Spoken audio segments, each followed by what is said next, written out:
hosted by the worst of the worst, hosted by the mean girl.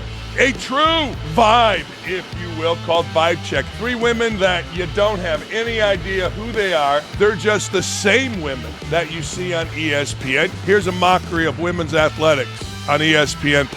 I want real women to have real shows about real sports. 3 DEI hires, they are a vibe. They are not people. They are not broadcasters. They are not entertainers. They are a vibe. 3 women that you don't have any idea who they are other than to make fun of them because their stances are so ridiculous, so asinine, and their careers saved because of how they look, not what they say. I've worked with one of them. I worked with another a little, not much, and the third one she's been hired a minute ago because, we need a little cute girl. Anyway, it's the Vibe Check. A little over a month ago, we revealed to the folks that pay attention to our show, and it is growing by the minute, that ESPN was set to unveil a true heavy hitter on the network, a true vibe, if you will, called Vibe Check, a woman's-led sports show, which I am all in on. Except it's hosted by the worst of the worst, hosted by the mean girls. The girls that came at Riley Gaines, and by the way, haven't said a word since a massive victory came for women's sports. America's most informed and likable hosts, Elle Duncan, Jimmy Chimichanga, and Andraya Carter, who is so arrogant that she calls Jimmy Potero Jimmy. She told a friend of mine, I'll just call Jimmy and get this straightened out. Now, this is a little girl that, frankly, didn't play at Tennessee because she got hurt. Has nothing going for her in a journalistic or media background, but hey, it's Vibe Check. These are the worst of the worst. They really are. After weeks and weeks and weeks of anticipation, show made its debut, and it turned out to be even worse than anticipated. But let me tell you, before we get into different views, why it's worse than even anticipated. It will show itself to be completely worse than anticipated if, in fact, it does not have Riley Gaines or Paula Scanlon on their next show. I don't know when that is. I don't know if this is daily, weekly, monthly. I have no idea. But the biggest thing to happen in women's sports happened yesterday with Pennsylvania, the University of Pennsylvania, having to apologize to all of its swimmers that had to share a locker room with that dude named Leah Thomas. Had to give back all of Leah Thomas's records to the people who rightfully deserve them in women's swimming, the women. If Vibe Check has Riley Gaines or Paula Scanlon on, then we will have a little bit of respect for them, as they might truly be about women in sports. Otherwise, they're just the same women that you see on ESPN. Close your eyes. You know Monica McNutt's going to have her stupid, lazy, leaning forward self on there. But if they want the respect of actual women in sports, not bringing on Robin Roberts, who has become Grant Hill / Stephen A. Smith. We need someone on as a African-American to come on our show. Let's get Robin Roberts. Oh, okay.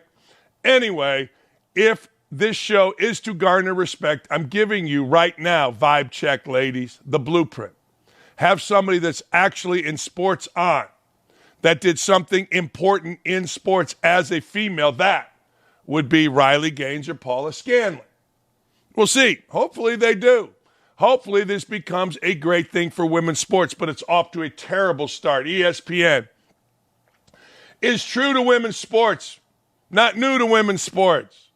And our commitment is fueling the growth of ESPN. Last year, fans spent 54% more time watching. That includes WNBA, college basketball, gymnastics, volleyball, and tennis. That's right. Women want real sports. They don't want 3 woke jackasses. They don't want 3 mean girls who, because of their color, Elle Duncan's black when she needs to be, white when she needs to be, that kind of thing, hating on Caitlin Clark. We are incredibly excited to launch this new show. You are welcome, by the way, for giving you this type of publicity, which will provide a powerful platform for the brilliant women at ESPN. Contrary to all evidence aside. I mean, the lying women would be more accurate. Remember when Elle Duncan broke into the NCAA tournament and talked about the Don't Say Gay bill? which wasn't called Don't Say Gay. They lied. The voices that will be leading the program have long been shaping the sports landscape, really. And now they'll have the additional platform to bring their unique insights to the forefront in an even more impactful way for Disney Plus subscribers. That's Burke Magnus, the white guy that I talk about in Building 4, scared of his own shadow. He talks about his team.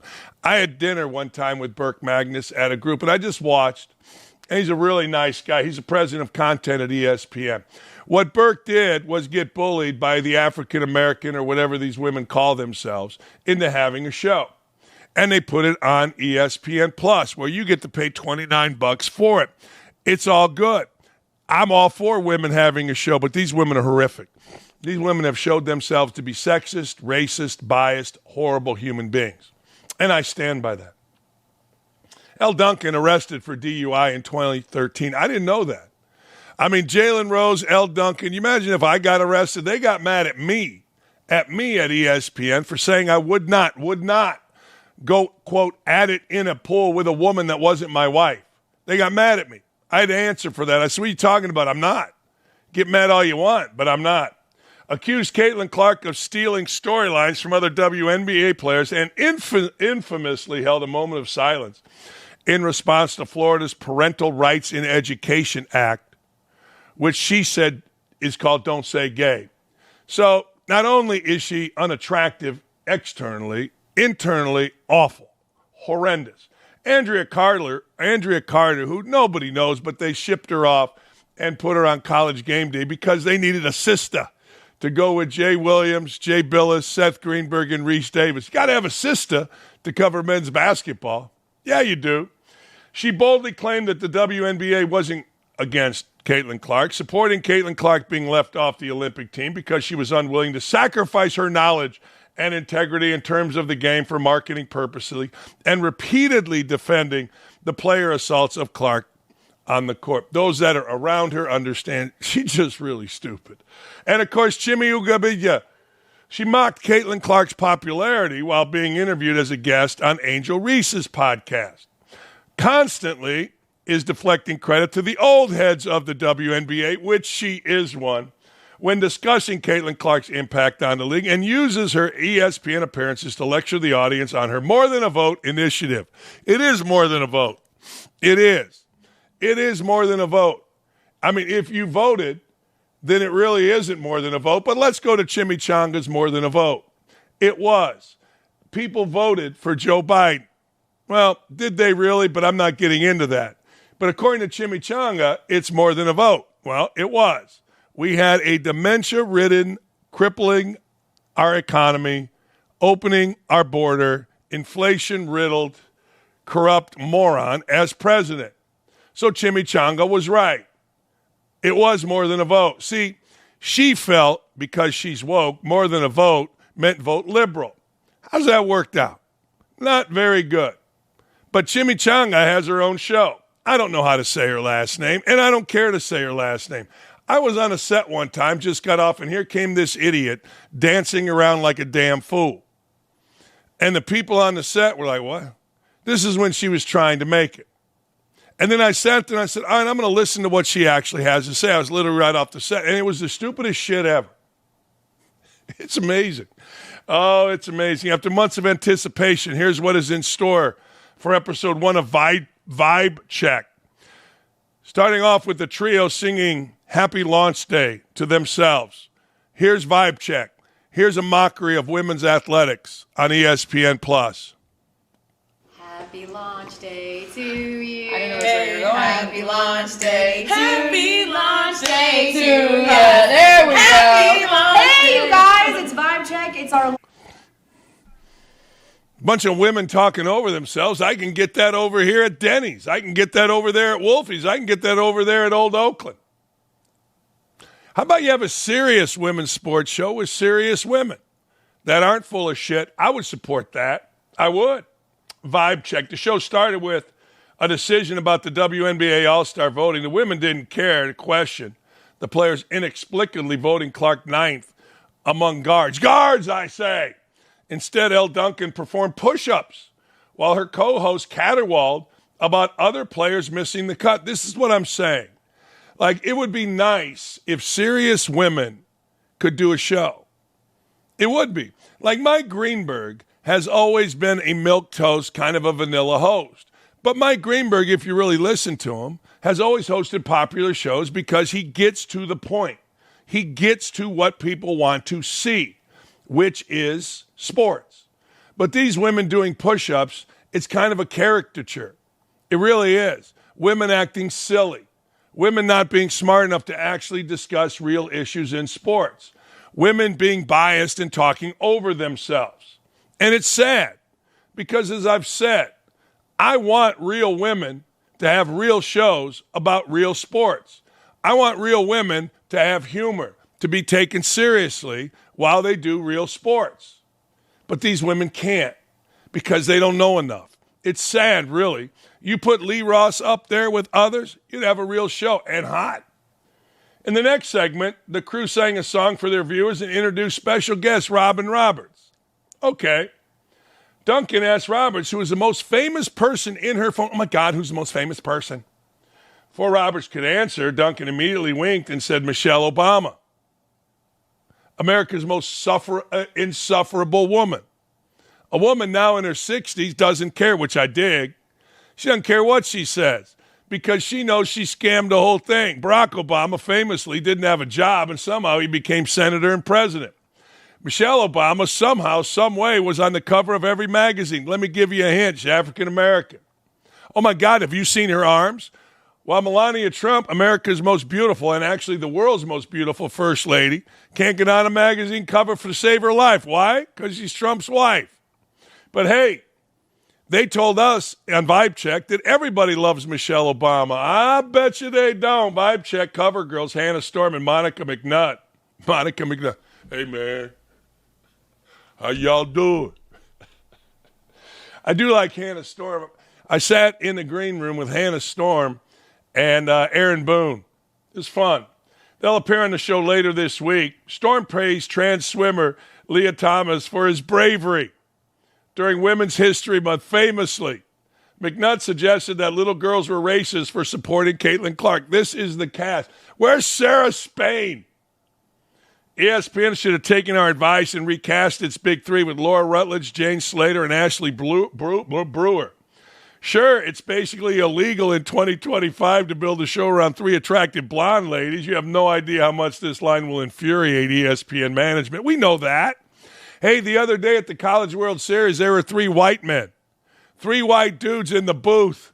I thought Burke Magnus's head was going to explode. I thought Connor Shell, his lackey, was going to run to Omaha from Bristol. Stop the madness. Not three white guys in a booth. Sports fans like these three women. They actually talk about sports without doing push-ups or fawning over Obama's probably estranged wife. But have you seen her arms? Have you seen Michelle's arms? No, it's too bad. They're right. Women's sports is exploding. Women's sports, whether it's volleyball, exploding. Softball, exploding. Women's basketball, Caitlin Clark has made it explode. But they should get real serious women. Best woman broadcaster out there is a woman named Emily Eamon. You're going to see Emily Eamon all over the place as volleyball has grown, particularly here on Fox. She's going to be the Dick Vitale without the craziness of volleyball. She already is. Serious girl, played volleyball. When I listen to her coverage, it's smart. It talks about the game. She'll laugh, but if you're really trying to grow the game among people that aren't woke, among people that aren't stupid, then be serious about it while being fun. Be attractive. Three blonde girls would be pretty good. Sure, that's sexist in your mind, probably racist in your mind. But you know what? Everything is. So what's the difference? Hey, I'm just getting started here. I am. I'm just getting started, and I want to tell you on this 4th of July, we all here at OutKick appreciate all that you do. Our voice has only gotten bigger and more helpful as Riley Gaines, one of our very own, just set the world on fire by changing laws, getting a law in her name. Proud to say that Riley is not only a friend, but a teammate. So how do you find our content? You go to outkick.com/videos. You go to youtube.com/@outkick/videos to like, comment, and subscribe. Every day I get all kinds of DMs and different notes from people enjoying our show, and I thank you for that on this 4th of July. Feels good on the 4th of July, doesn't it? Feels really good to have a president that gives a shit about us, not trying to make money for him and his cocaine-riddled son. Hey, these girls in the WNBA will never learn to shut the absolute hell up. I get it. Indiana Fever, Sophie Cunningham is hot. I get it. She tackled a girl, kind of cheap shot at her, so now she's a big enforcer. I get it. But damn, she's getting some backlash after she voiced her opinions on the cities the WNBA is expanding to: Cleveland, Philadelphia, Detroit. Damn, claiming the league should have listened to what the players want. Yeah, the league should listen to where the players want to go. Well, players, do yourself a favor. Sophie, take your $70,000 and the $100,000 you make from shaking your ass on Instagram and buy yourself a team. I mean, you got to go where people are willing to have a team, where they've done studies, Sophie. I know, Sophie, you're hot girl. I get it. And because you're hot girl, we're all supposed to genuflect and go, oh, hot girl speaks. But damn, it takes a little bit more than a player's poll to put a franchise, a national sports franchise, in a city. Sophie, baby, oil up them legs, put that bikini on like you do, and shake your ass. But it takes a lot more than that. Damn. Now, they did win a championship, so we do have to listen to Sophie, and that's a good thing. Man, oh man. Sophie, she not thrilled with expansion. Because it is helpful. It's way more helpful. You just get more perks, more opportunities, and so I get that aspect. But I also think that you want to listen to your players too. Like, where do they want to play? Where are they going to get excited to play and draw fans? And I do think that Miami would have been a great one. Like, everyone loves Florida. Nashville is an amazing city. Kansas City, amazing opportunity. There's a huge arena downtown that no one's using. And I think that the Women's Soccer League is showing that, like, people draw, and so I'm not so sure what the thought process is there.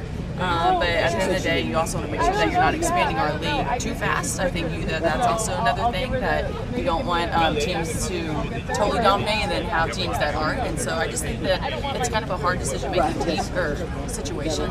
But man, I don't know how excited people are to be going to Detroit or Cincinnati.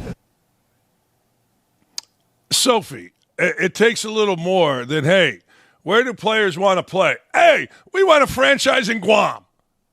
Jesus, these women never shut up. Honest to God, Sophie the other day said she's here to win championships and play basketball. You never see Sophie Cunningham in the gym. Go to her.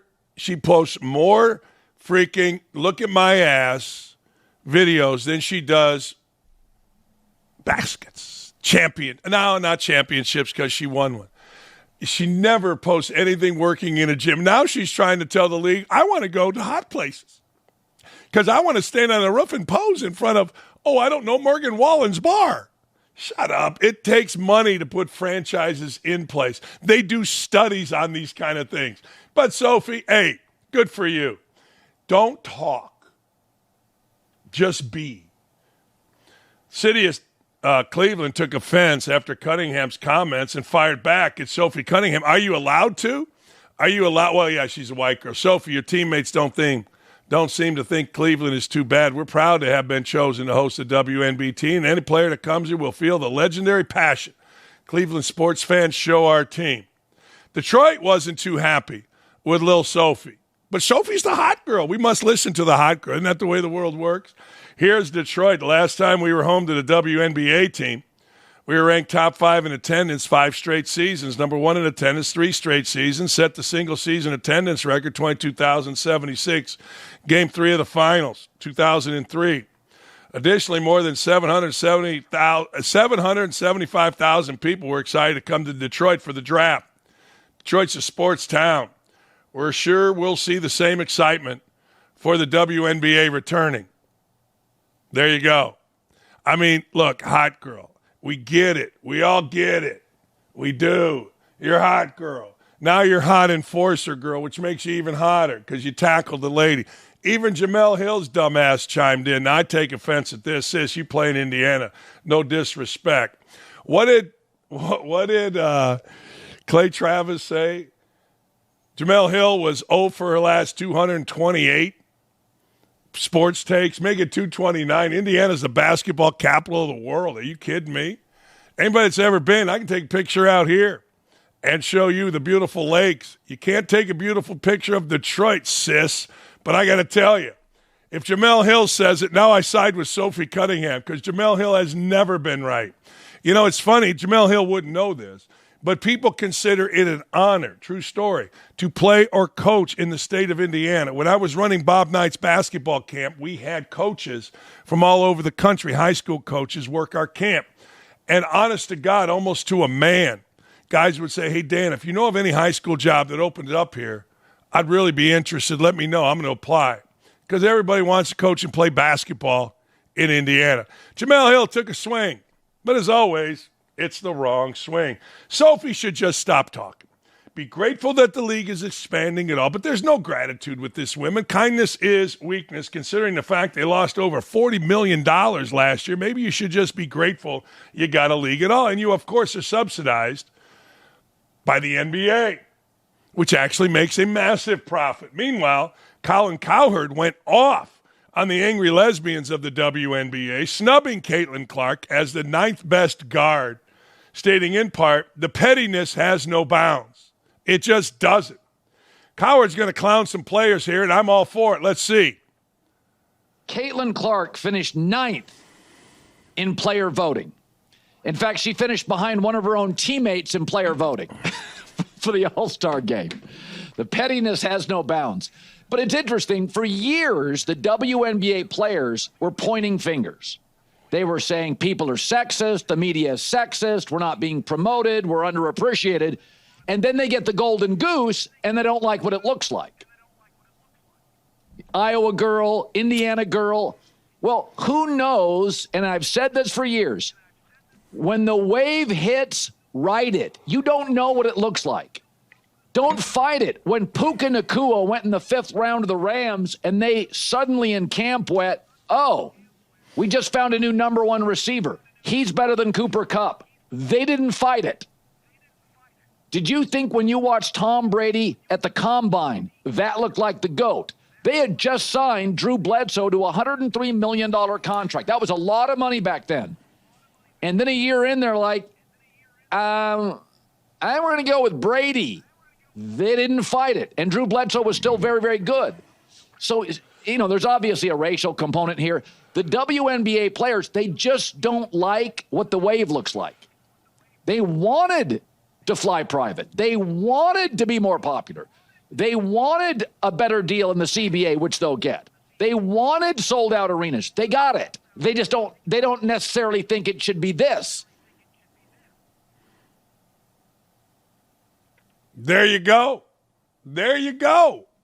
We want all of this, but we don't want it to be a little white girl. A little straight white girl with a boyfriend. No, we mustn't have that. Oh, did Caitlin Clark get sexually harassed by a teammate? Let's see. I don't know if any of my friends are on here. Whoa, bro. Hi. Oh, baby. Gotta do it. Gotta do it. I mean, it wouldn't be a WNBA party without a little bit of sax. Telling you, man, the women are nuts. It's awesome, though. That's funny. Imagine a dude doing that. Didn't that guy get kicked out from being like Spain's soccer president for one little kiss? I mean, we're humping Caitlin Clark. I'm just kidding. I bitch about some things, but who cares? Anyway, good for Caitlin Clark. And by the way, I said this yesterday. When it's time, it's time. Red Panda, hang up your flatware. Hang it up, honey. Hang up that unicycle. Hang up the dishes. Hang up the cups. It's time. 65 years old, the Red Panda fell off her unicycle. Yeah, she was injured during a performance of the WNBA's Commissioner Cup. The Lynx and the Fever were in the locker room. The Panda was doing her normal routine. She lost her balance, fell off her 7-foot-high unicorn. Here's the Red Panda getting injured.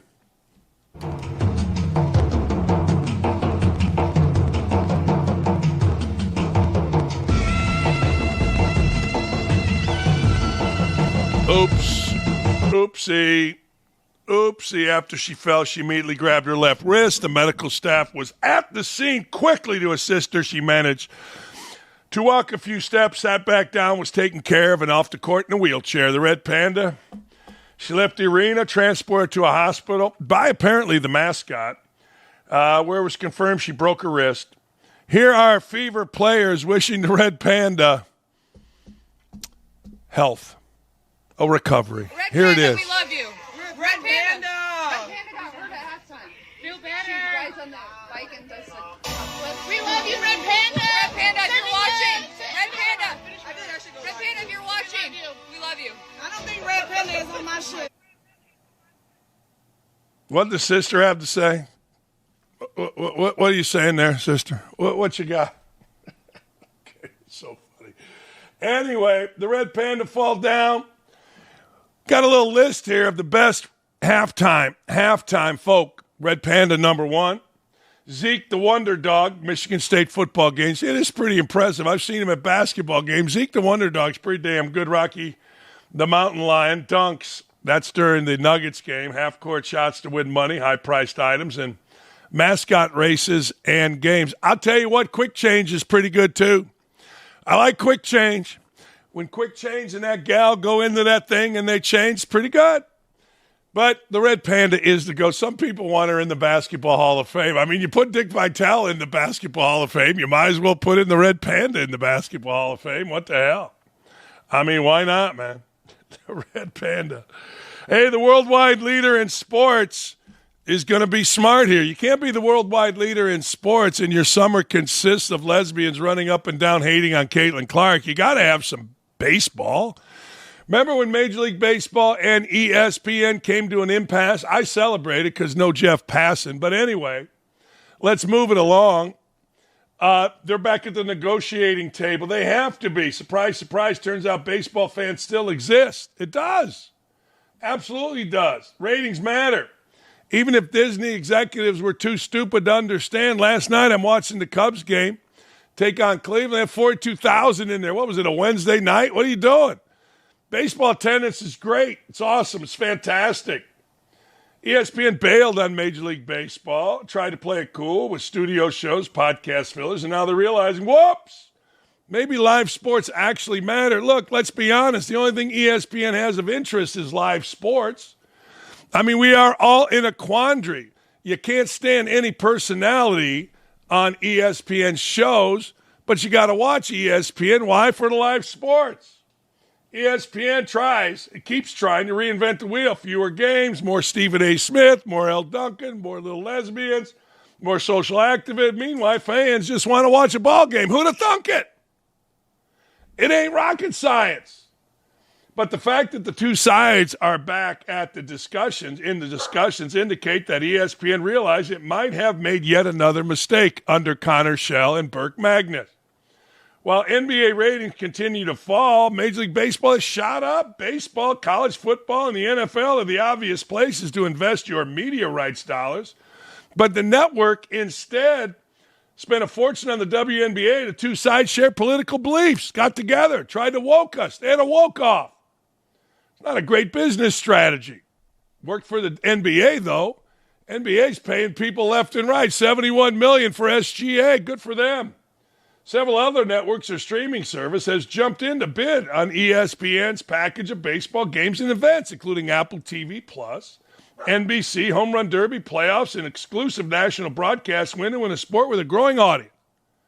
Good news for ESPN is it might not be too late to fix its unforced error. That's right.